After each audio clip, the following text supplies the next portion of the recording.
ಶ್ರೀ ಗುರುಭ್ಯೋ ನಮಃ. ಜ್ಯೇಷ್ಠ ಶುದ್ಧ ಷಷ್ಠಿ ಶ್ರೀ ಮೋಹನದಾಸರ ಆರಾಧನಾ ಮಹೋತ್ಸವ. ಮೋಹನದಾಸರ ಪೂರ್ವಾರಾಧನೆಯ ಪರ್ವಕಾಲದಲ್ಲಿ ಮಾಂಡವ್ಯ ಋಷಿಗಳ ಅಂಶದವರು ಮೋಹನದಾಸರು. ಇವರ ಬಗ್ಗೆ 4 ವಿಚಾರಗಳನ್ನ ತಿಳ್ಕೊಳ್ಳುವಂತಹ ಪ್ರಯತ್ನವನ್ನ ಮಾಡೋಣ. ಶಾಸ್ತ್ರಗಳು ಹೇಳೋ ಹಾಗೆ ಭಕ್ತಿಯಲ್ಲಿ ಭಾಗಣ್ಣ, ಯುಕ್ತಿಯಲ್ಲಿ ಮೋಹನ್ನ, ಶಕ್ತಿಯಲ್ಲಿ ತಿಮ್ಮಣ್ಣ ಅಂತ ವಿಜಯದಾಸರ 3 ಜನ ಶಿಷ್ಯರನ್ನ ಈ ರೀತಿ ಹೊಗಳ್ತಾ ಇದ್ದಾರೆ. ಭಾಗಣ್ಣ ಅಂದ್ರೆ ನಮ್ಮ ಗೋಪಾಲದಾಸರು. ಅವ್ರ ಚರಿತ್ರೆಯನ್ನ ನಾವೇನ್ ದಿನ ಕೇಳ್ತಾ ಇದ್ದೀವಿ. ಭಕ್ತಿಯಲ್ಲಿ ಭಾಗಣ್ಣ, ವಿಜಯದಾಸರ ಮೇಲೆ ಭಕ್ತಿಯನ್ನ, ಗುರು ಭಕ್ತಿಯನ್ನ ತೋರಿಸೋದ್ರಲ್ಲಿ ಅಪ್ರಮೇಯರು ಅಂತ ಹೇಳಿದ್ರೆ ಭಾಗಣ್ಣನವರು ಅಂದ್ರೆ ಗೋಪಾಲದಾಸರು. ಯುಕ್ತಿಯಲ್ಲಿ ಮೋಹನ್ನ ಅಂದ್ರೆ ಇದೇ ಮೋಹನದಾಸರು. ಶಕ್ತಿಯಲ್ಲಿ ತಿಮ್ಮಣ್ಣ, ಪಂಗನಾಮ ತಿಮ್ಮಣ್ಣದಾಸರು ಅಂತ ಹೇಳಿ ಇವರು ಈ ರೀತಿ 3 ಜನ ಶಿಷ್ಯರನ್ನ ಹಾಡಿ ಹೊಗಳಿದ್ದಾರೆ ಕೆಲವೊಂದು ಕೃತಿಗಳಲ್ಲಿ. ಅಂತ ಮೋಹನದಾಸರ ಬಗ್ಗೆ ಕೆಲವೊಂದು ವಿಚಾರಗಳನ್ನ ತಿಳಿಯೋಣ. ಪ್ರತಿ ವರ್ಷ ವಿಜಯದಾಸರು ಹಂಪಿಯಲ್ಲಿ ಪುರಂದರದಾಸರ ಆರಾಧನೆಯನ್ನ ಅತ್ಯಂತ ವಿಜೃಂಭಣೆಯಿಂದ ಆರಾಧಿಸ್ತಾ ಇದ್ರು. ಕಾರಣ ಇದೆ. ವಿಜಯದಾಸರು ತಮ್ಮ ಪೂರ್ವಜನ್ಮದಲ್ಲಿ ಮಧ್ವಪತಿ ಅಂದರೆ ಪುರಂದರದಾಸನ ಮಗನಾಗಿ ಅವತಾರ ಮಾಡಿರ್ತಾರೆ. ಹಾಗಾಗಿ ಪೂರ್ವಜನ್ಮದ ತಂದೆ ಶ್ರೀ ಪುರಂದರದಾಸರು ಶ್ರೀ ವಿಜಯದಾಸರಿಗೆ. ಅದಕ್ಕೋಸ್ಕರ ವಿಜಯದಾಸರು ಪುರಂದರದಾಸರ ಆರಾಧನೆಯನ್ನ ಹಂಪಿಯಲ್ಲಿ ತುಂಬಾ ಅಂದ್ರೆ ತುಂಬಾ ಆಡಂಬರದಿಂದ ಆಚರಣೆ ಮಾಡ್ತಿರ್ತಾರೆ ಪ್ರತಿ ವರ್ಷ. ಆದ್ರೆ ಈ ಉತ್ಸವ ಹೇಗ್ ನಡೀತಾ ಇತ್ತು? ಆರಾಧನೆ ಅನ್ನೋದು 3 ದಿನದ ಉತ್ಸವ ಅಲ್ಲ, 7-8 ದಿನಗಳ ಕಾಲ ಉತ್ಸವಗಳನ್ನ ಮಾಡ್ತಾ ಇದ್ರಂತೆ ಹಂಪಿಯಲ್ಲಿ. ಜ್ಞಾನ ಸತ್ರ, ದೂರ ದೂರದ ಊರಿಂದ ಪಂಡಿತರೆಲ್ಲ ಬರ್ತಾ ಇದ್ರು, ಸದ್ಭಕ್ತರು ಬರ್ತಾ ಇದ್ರು. ಇದನ್ನ ವಿಜಯದಾಸರಿಗೆ ಭಾರಿ ಖುಷಿ. ಆ ಸದ್ಭಕ್ತರುಗಳನ್ನ ನೋಡೋದೇ ಒಂದು ಖುಷಿ ದಾಸರಿಗೆ. ಇಂಥ ಸಮಯದಲ್ಲಿ ಉತ್ಸವ ಎಲ್ಲ ಮುಗಿತಾ ಬಂತು. 7-8 ದಿನದ ಉತ್ಸವ, ಇನ್ನೇನು 1-2 ದಿವಸ ಇದೆ ಅಷ್ಟೇನೆ. ಆ ಸಂದರ್ಭದಲ್ಲಿ ಒಂದು ಅನಿರೀಕ್ಷಿತ ಘಟನೆ ಅನ್ನುವಂಥದ್ದು ನಡೆಯುತ್ತೆ. ಕೊನೆ ದಿನದಲ್ಲಿ ಒಂದಿನ ಬೆಳಗಿನ ಜಾಮ ಸುಮಾರು 4 ಗಂಟೆ ಆಗಿರಬಹುದು. ಶ್ರೀ ವಿಜಯದಾಸರು ಪ್ರಾತಃ ಶೌಚಾದಿಗಳನ್ನ ಮುಗಿಸ್ಕೊಂಡು ಚಕ್ರತೀರ್ಥದ ಹತ್ರ ಸ್ನಾನಕ್ಕೆ ಅಂತ ಬರ್ತಾರೆ. ಇವರು ಸ್ನಾನ ಮಾಡೋ ಜಾಗಕ್ಕಿಂತ ಸ್ವಲ್ಪ ದೂರದಲ್ಲಿ ಯಾವುದೋ ಒಂದು ಅಳೋ ಅಂತಹ ಶಬ್ದ ಕೇಳ್ತಾ ಬರುತ್ತೆ. ಇವರು ಸ್ನಾನ ಸಂಕಲ್ಪ ಮಂತ್ರವನ್ನ ನಿಧಾನಕ್ಕೆ ಹೇಳ್ಕೊಡ್ತಾ ಇರ್ತಾರೆ ಸಣ್ಣಕ್ಕೆ. ಆಗ ಯಾರು ಇಷ್ಟು ಬೆಳಿಗ್ಗೆ ಈ ರೀತಿ ಹತ್ಕೊಂಡೇನೋ ಮಾತಾಡ್ತಾ ಇದ್ದಾರೆ ಅಂತ ಗೊತ್ತಾಗಲ್ಲ. ಕರುಣಾಮೂರ್ತಿಗಳು ವಿಜಯದಾಸರು. ಕರುಣೆಗೆ ಮೂರ್ತಿ ಎತ್ತು ಬಂದಂಗೆ. ಆ ಕರುಣೆಗೆ ಇನ್ನೊಂದು ಹೆಸರು ಅಂದ್ರೆ ವಿಜಯದಾಸರು ಅಂತ ಅನ್ಬೋದು. ಆ ರೀತಿ ವಿಜಯದಾಸರು ಎಲ್ಲಿಂದ ಬರ್ತಾ ಇದೆ ಅಂತ ತಿಳ್ಕೊಂಡು ಶಬ್ದನ ಬೇಗ ಬೇಗ ಹೋಗ್ತಾರಂತೆ. ಯಾಕಂದ್ರೆ ಅಷ್ಟು ಬೆಳಗಿನ ಜಾಮದಲ್ಲಿ ಯಾರೋ ಒಬ್ರು ಹತ್ಕೊಂಡು ಮಾತಾಡ್ತಾ ಇದ್ದಾರೆ. ಅಳೋರೇನು ಸುಖದಲ್ಲಿ ಇರಲ್ವಲ್ಲ, ದುಃಖದಿಂದ ಅಲ್ವಾ ಅಳ್ತಾ ಇರ್ತಾರೆ. ಹಾಗಾದ್ರೆ ಯಾರಿಗೇನ್ ದುಃಖ ಬಂದಿದೆ ಇವ್ರಿಗೆ ತಡೆಯೋಕ್ಕಾಗೋದಿಲ್ಲ, ಹೃದಯ ಅನ್ನೋದು ಮಿಡಿಯುತ್ತೆ. ಅಂತ ಸಂದರ್ಭದಲ್ಲಿ ಬೇಗ ಬೇಗ ಹೋಗ್ತಾರಂತೆ ಆ ಜಾಗನ. ಕೃಷ್ಣ ಪಕ್ಷದ ಕೊನೇ ದಿನಗಳು, ಹಾಗಾಗಿ ಒಬ್ರಿಗೊಬ್ರು ಕಾಣಿಸ್ತಿರಲ್ಲ, ಕತ್ಲೆ ಜಾಸ್ತಿ ಇರುತ್ತೆ. ಯಾಕಂದ್ರೆ ಅದು ಕೃಷ್ಣ ಪಕ್ಷ ಆಗಿರೋದ್ರಿಂದ ಕತ್ತಲೆ ಅನ್ನೋದು ಒಂದ್ ಸ್ವಲ್ಪ ಇರುತ್ತೆ. ಯಾರೂ ಇಲ್ಲ ಆ ಜಾಗದಲ್ಲಿ ಅನ್ಕೊಂಡ್ ಆ ತಾಯಿ ಏನ್ ಮಾಡಿರ್ತಾಳೆ, ಪುಟ್ಟು ಮಗು ಜೊತೆ ಅಲ್ಲಿಗೆ ಬಂದಿರ್ತಾಳೆ. ಅವಳಿಗೆ ಮಗು ಜೊತೆ ಮಾತಾಡ್ತಾ ಇರ್ತಾಳೆ. ನಾವು ಎಲ್ಲ ಹಾಗೆ ತಾಯಂದ್ರು ಮಗು ಜೊತೆ, ಮಗುಗೆ ಅರ್ಥ ಆಗುತ್ತೋ ಬಿಡುತ್ತೋ, ಮಗು ಯಾಕೆ ಪ್ರಾಣಿಗಳ ಜೊತೆನೆ ಮಾತಾಡ್ತಾ ಇರ್ತೀವಿ ನಾವು. ಅವಕ್ಕೆ ನಮ್ಮ ಭಾಷೆ ಅರ್ಥ ಆಗುತ್ತೋ ಬಿಡುತ್ತೋ ಗೊತ್ತಿಲ್ಲ, ನಮಗಂತೂ ಅವು ಭಾಷೆ ಅರ್ಥ ಆಗಲ್ಲ, ಆದ್ರೂ ಮಾತಾಡ್ತಿರ್ತೀವಲ್ಲ. ಹಾಗೆ ಅವಳಿಗೇನು ಬೆಳ್ಳಂಬೆಳಿಗ್ಗೆ 4 ಗಂಟೆಗೆ ಯಾರು ಬರ್ತಾರೆ, ಯಾರು ಬರಲ್ಲ ಅನ್ಕೊಂಡು ಅವಳೇನ್ ಮಾಡ್ತಾಳೆ, ಆ ಮಗು ಜೊತೆ ಮಾತಾಡ್ತಾ ಇರ್ತಾಳಂತೆ. ಎಷ್ಟು ಐಶ್ವರ್ಯ ಇದ್ರೆ ಏನಪ್ಪ ನನ್ನಂತ ಪಾಪಿಗೆ, ಏನ್ ಮಾಡೋದು, ನಾನು ನಿಮ್ಮಪ್ಪನ್ನ ಕೈ ಹಿಡ್ದೆ, ತುಂಬಾ ಗುಣವಂತ ಆಗಿದ್ದ ಅವನು, ಆದ್ರೆ ನನ್ ದುಷ್ಕರ್ಮ ಅನ್ನುವಂಥದ್ದು ನನ್ನನ್ನ ಈ ಸ್ಥಿತಿಗೆ ತಂದ್ಬಿಡ್ತು ಕಣೋ ಮಗು. ನೀನು ನನ್ನ ಗರ್ಭದಲ್ಲಿದ್ದಾಗ್ಲೇನೆ ನಿಮ್ಮಪ್ಪಂಗೆ ಅದೇನು ಶಾಸ್ತ್ರ ಜ್ಞಾನ ಇತ್ತೋ ಗೊತ್ತಿಲ್ಲ, ಗಂಡು ಮಗುನೇ ನಮಗ್ ಹುಟ್ಟುತ್ತೆ ಅಂತ ನನ್ನ ಹತ್ರ ಹೇಳಿದ್ರು ಅವರು. ನಿನ್ ನಾಮಕರಣ ಎಷ್ಟು ವೈಭವದಿಂದ ಮಾಡಬೇಕು ಅಂತ ಕನಸಿನ ಗೋಪುರ ಕಟ್ಕೊಂಡಿದ್ರು. ಆ ಮಾತು ಒಂದೊಂದು ಕೂಡ ಈಗ ನನಗೆ ಶೂಲ ಅಂದ್ರೆ ತ್ರಿಶೂಲ. ಶೂಲ ಅಂದ್ರೆ ಚೂಪಾಗಿರೋ ಮೊನೆಯಾಗಿರೋಂಥ ಆಯುಧ. ಅದು ನನ್ನ ಎದೆಗೆ ಕುಕ್ತಾ ಇದ್ದಂಗೆ ಆಗ್ತಾ ಇದೆ ಕಣೋ. ನಾಮಕರಣದ ವಿಷಯ ಹಾಗಿರ್ಲಿ, ಆವತ್ತಿನ ದಿನ ಅಂದ್ರೆ ನೀನ್ ಹುಟ್ಟಿದ 12ನೇ ದಿನಕ್ಕೆ ನಿನಗೊಂದು ಎಣ್ಣೆ ಸ್ನಾನ ಮಾಡಿಸೋದಕ್ಕೂ ಕೂಡ ಮನೇಲಿ ಎಣ್ಣೆ ಇರ್ಲಿಲ್ಲ. ಇವತ್ತು ನಿನ್ನನ್ನ ಈ ಸ್ಥಿತಿಗೆ ತಂದ್ಬಿಟ್ಟಿದೆ. ಈ ಪರಿಸ್ಥಿತಿಲಿ ನಾವಿಬ್ರು ಬದುಕಿದ್ರೆ ಒಂದೊಂದು ನಿಮಿಷ ಕೂಡ ನರಕ ಯಾತನೆ ಅಲ್ದೆ ಮತ್ತೇನು ಪುಟ್ಟ. ಸ್ವಪ್ನದಲ್ಲಿ ಕನ್ಸಲ್ ಕೂಡ ನಾವು ಸುಖ ನೋಡ್ಲಿಲ್ವಲ್ಲೋ ಕಂದ. ದಾಯಾದಿಗಳ ಕಣ್ಣೆದುರುಗಡೆನೆ ಹಾಯಾಗಿ ಬದುಕಿರೋಕೆ ಅವಕಾಶ ಎಲ್ಲಿದೆ ಮಗು? ನನ್ನ ಹೊಟ್ಟೇಲಿ ಇದ್ದಾಗ್ಲಿಂದಾನು ನಿನಗೆ ಎಳ್ಳಷ್ಟು ಕೂಡ ನಾನು ಪೋಷಕಾಂಶನ ಕೊಡೋದಕ್ಕೆ ನನ್ನ ಕೈಯಲ್ಲಿ ಆಗ್ಲಿಲ್ವಲ್ಲಮ್ಮ. ಅಂತ ಪುಣ್ಯ ಕಾರ್ಯ ನಾನು ಮಾಡ್ಲಿಲ್ಲ. ನಾನಂತೂ ದುರ್ದೈವಿನೇ ಬಿಡು. ಇರೋ ಒಬ್ಬ ಅಜ್ಜಿನೂ ನಾವಿವಾಗ ನೀನ್ ಕಳ್ಕೊಂಡ್ಬಿಟ್ಟಿಯಲ್ಲ. 4 ಮನೆ ಭಿಕ್ಷೆ ಬೇಡಿ ಹೇಗೋ ನಮ್ಮನ್ ಸಾಕ್ತಾ ಇದ್ಲು ಕಣೋ ಅವಳು. ನಮ್ಮಿಬ್ರು ದೌರ್ಭಾಗ್ಯಕ್ಕೆ ಅವಳನ್ನೂ ಯಮ ಕರ್ಕೊಂಡು ಹೋಗ್ಬಿಟ್ನಲ್ಲ. ನಾವಿಬ್ರು ಈಗ ಅವಳಿರೋ ಜಾಗಕ್ಕಾದ್ರೂ ಹೋಗೋಣ ಬಾರೋ ಅಂದ್ರೆ ಸಾಯೋ ನಿರ್ಧಾರ ಮಾಡ್ತಾಳೆ ಅವಳು. ಪ್ರಾಣಪತಿ ಸ್ಮರಣೆ ಮಾಡಿ, ಅಂದ್ರೆ ಪ್ರಾಣದೇವ್ರು, ಯಂತ್ರೋದ್ಧಾರಕ ಹನುಮಂತ ಇದ್ದಾನೆ ಅಲ್ಲಿ, ಪ್ರಾಣದೇವ್ರನ್ನ ಸ್ಮರಣೆ ಮಾಡಿ ನಿನ್ನನ್ನ ನದಿಗೆಸ್ದು ನಿನ್ ಜೊತೆಗ್ ನಾನೂ ಬೀಳ್ತೀನಿ ಕಣೋ. ಕೊನೇದಾಗಿ ನಿನ್ಗೊಂದು ಮುತ್ತು ಕೊಟ್ಬಿಟ್ಟು ನಿನ್ನ ನದಿಗೆ ಎಸ್ಯೋಣ ಅಂತಂದ್ರೆ ಮುತ್ತು ಕೊಡೋದಕ್ಕೂ ಜಾಗ ಇಲ್ದೇ ಇರೋಷ್ಟ್ರ ಮಟ್ಟಿಗೆ ನಿನ್ ಮೈಯಲ್ಲೆಲ್ಲ ಹುಣ್ಣಾಗ್ಬಿಟ್ಟಿದ್ಯಲ್ಲ ಪುಟ್ಟ ಅಂತ ಹೇಳಿ ಆ ತಾಯಿ ಅಳ್ತಾಳಂತೆ. ಇದು ದಾಸರ ಕಿವಿಗೆ ಬೀಳುತ್ತೆ. ಆಗ ದಾಸರಿಗೆ ಆ ಮಾತು ಕೇಳಿದ್ರಿಂದಾನೆ ಸಿಕ್ಕಾಪಟ್ಟೆ ತಡಿಯಕ್ಕಾಗಲ್ವಂತೆ ದುಃಖ. ಶ್ರೀಹರಿ ಅಂತ ಕೂಗ್ತಾರೆ ದಾಸರು. ಯಾವ ದಾಸರು? ವಿಜಯದಾಸರು. ಅವ್ರು ಶ್ರೀಹರಿ ಅಂತ ಕೂಗಿದ ತಕ್ಷಣ ಅವಳೇನ್ ಅನ್ಕೊಂಡಿದ್ಲು, ಯಾರು ಇಲ್ಲ ಬೆಳ್ಳಂ ಬೆಳಿಗ್ಗೆ ಅನ್ಬಿಟ್ಟು ಅವಳು ಮಾತಾಡ್ತಾ ಇದ್ರೆ ಅವಳು ಅನ್ಕೋತಾಳಂತೆ, ಅಯ್ಯೋ ಸಾಯೋದಕ್ಕೂ ಬಿಡ್ಲಿಲ್ವೇ ನನ್ ಪ್ರಾರಬ್ಧ ಕರ್ಮ, ಇಲ್ಗೂ ಯಾರೋ ಬಂದ್ಬಿಟ್ರಲ್ಲಪ್ಪ ಅಂತ ಅವಳು ಬೇಜಾರ್ ಮಾಡ್ಕೋತಾಳಂತೆ. ಆಗ ದಾಸರು ಹೇಳ್ತಾರಂತೆ, ಅಮ್ಮ ನೀನ್ ಯಾರೋ ಏನೋ ನನಗ್ ಗೊತ್ತಿಲ್ಲ, ನಿನ್ ಮಾತ್ ಕೇಳಿದ್ರೆ ನನಗೆ ತುಂಬಾ ದುಃಖ ಆಗ್ತಿದೆ ಅಮ್ಮ. ಇಲ್ಲೇ ಪುರಂದ್ರದಾಸರು ಉತ್ಸವ ನಡೀತಾ ಇದೆ, ಅಲ್ಲಿಗ್ ಬಂದು ತೀರ್ಥ ಪ್ರಸಾದ ಸ್ವೀಕಾರ ಮಾಡಮ್ಮ, ದೊಡ್ಡವ್ರ ಆಶೀರ್ವಾದ ತಗೋ ನೀನು, ಸಾಕು ಈ ಕೆಟ್ಟ ಕೆಲ್ಸ ಮಾಡ್ಬೇಡ, ಬಿಟ್ಬಿಡು ನೀನು ಅಂತ ಹೇಳ್ತಾರಂತೆ. ಆಗ ಅವಳು ಹೇಳ್ತಾಳಂತೆ, 8-10 ದಿನದಿಂದ ಇಲ್ಲೇ ಇದ್ಕೊಂಡು ತೀರ್ಥ ಪ್ರಸಾದ ಸ್ವೀಕಾರ ಮಾಡಿ ನಾನ್ ಬದುಕ್ತಾ ಇದ್ದೀನಿ. ಈಗೇನು ಉತ್ಸವ ಕೊನೆ ಆಗ್ತಾ ಬಂತಲ್ವಾ, ನಾಳೆ ನಾಡಿದ್ದು ಮುಗಿದು ಹೋಗುತ್ತೆ ಉತ್ಸವ, ಅಷ್ಟ್ರ ಒಳಗಡೆ ನಮ್ಮಿಬ್ರು ದೇಹ ಕೂಡ ಸಮಾಪ್ತಿ ಆಗ್ಲಿ ಅಂತ ಅನ್ಕೊಂಡೆ. ಮುಂದೆ ಬದುಕಿದ್ರೆ ಅಪಮಾನ ಬಿಟ್ಟು ಅದ್ರ ಜೊತೆಗೆ ಉಪವಾಸನೂ ಬದುಕಬೇಕಾಗತ್ತೆ ನಾವು. ನಮ್ಗೆ ಯಾರ್ ದಿಕ್ಕಿಲ್ಲ, ಅದಕ್ಕೋಸ್ಕರ ಈ ತುಂಗಭದ್ರೆಗಾದ್ರೂ ನಮ್ ದೇಹನ ಅರ್ಪಣೆ ಮಾಡ್ಬಿಡೋಣ ಅಂತ ಅನ್ಕೊಂಡು, ಯಾರೂ ಇಲ್ದೇ ಇರೋ ಸಮಯದಲ್ಲಿ, ಯಾರೂ ಇಲ್ದೇ ಇರೋ ಜಾಗ ಅಂತ ಅನ್ಕೊಂಡು ನಾನ್ ನನ್ ಮಗು ಜೊತೆ ಇಲ್ಲಿಗ್ ಬಂದ್ರೆ, ನೀವ್ಯಾರೋ ಇಲ್ಲಿಗ್ ಬಂದ್ಬಿಟ್ಟು ನಮ್ ದುಷ್ಕರ್ಮ ಕೊನೆ ಆಗ್ಬಾರ್ದು ಅನ್ಕೊಂಡೇ ಇಲ್ಲಿಗ್ ಬಂದ್ಬಿಟ್ರಾ, ಶ್ರೀಹರಿ ಸ್ಮರಣೆ ಮಾಡ್ಬಿಟ್ರಾ ನೀವು ಅಂತ ಹೇಳಿ ಅವಳು ಸರ್ಸರ ಅಂತ ಹೊರಟು ಹೋಗ್ಬಿಡ್ತಾಳೆ. 10-15 ನಿಮಿಷದ ಒಳಗಡೆ ಇದೆಲ್ಲ ಆಗ್ಬಿಡುತ್ತೆ. ಅವಳು ಹೊರಟು ಹೋದ್ಲು. ಏನ್ ಮಾಡೋದು ಅಂತ ದಾಸರಿಗೆ ಗೊತ್ತಾಗೋದಿಲ್ಲ. ಎಲ್ಲ ಕರ್ಮಗಳನ್ನ ಫಲಗಳನ್ನ ಕೊಡೋನ್ ಯಾರು?